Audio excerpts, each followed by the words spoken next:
Welcome to ESI Africa Insights. For today's conversation, I am speaking with Bernard Dagher, who is from GE Vernova. Welcome to the studio. Thank you very much for having me.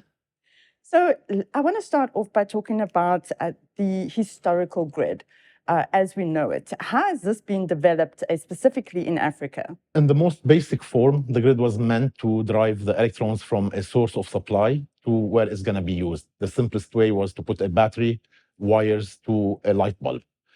But then you needed electricity now to drive the whole industry. And over the last 100 years, it became really a very complex project. In fact, it was called one of the most complex machines ever built by humans in the 20th century.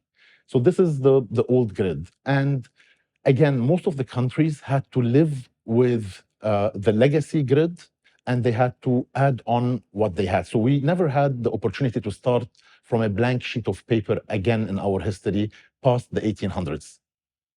That's mainly the past of the grid. And again, because of the need for reliability and stability, the developments were rather slow and timid on this front, and people were a little bit more concerned about the continuity rather than the innovation. So we see that type of late adoption of technology, unlike, let's say, other industries such as social media or the IT world or anything.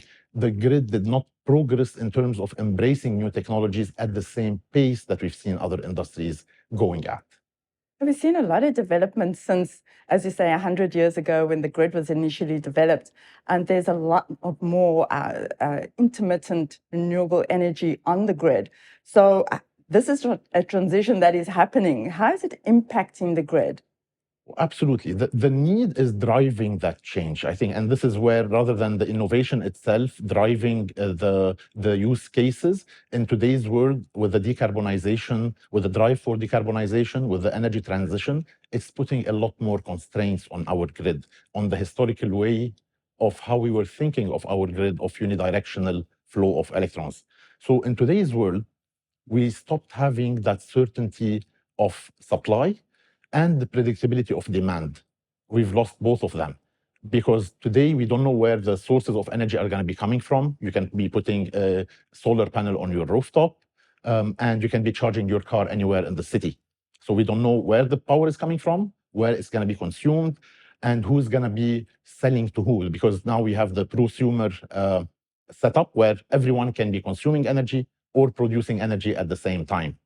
So with that in mind, there was a clear need to start shifting our thinking process and how we manage this grid. Because as I mentioned earlier, one of the key pillars was predictability and reliability.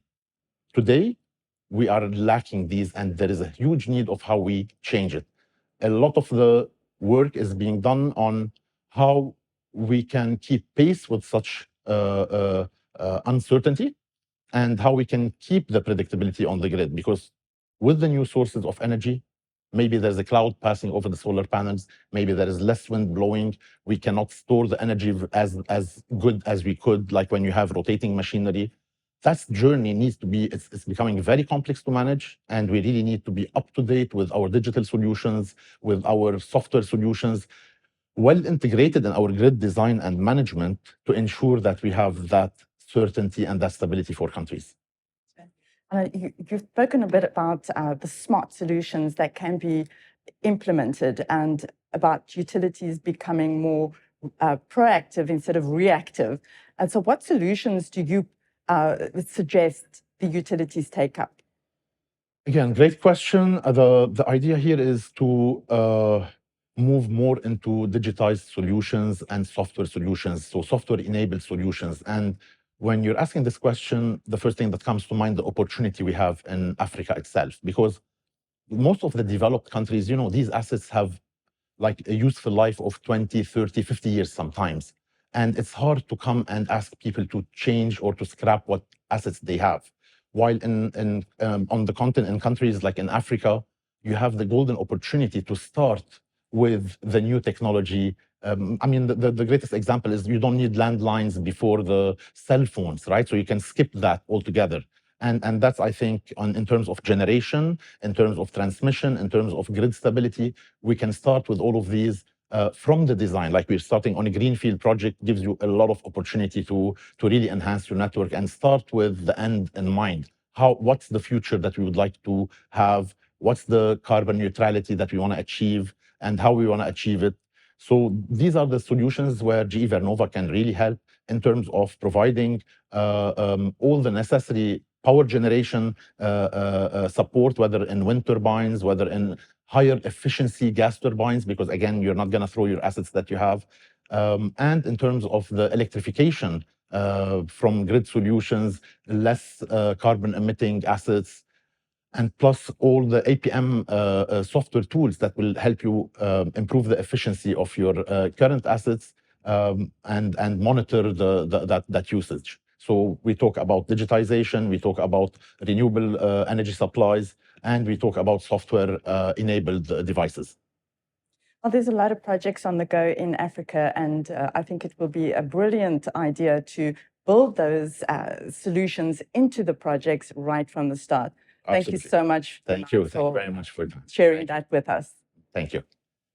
And thank you for watching. Tune in for the next video and have a powerful day.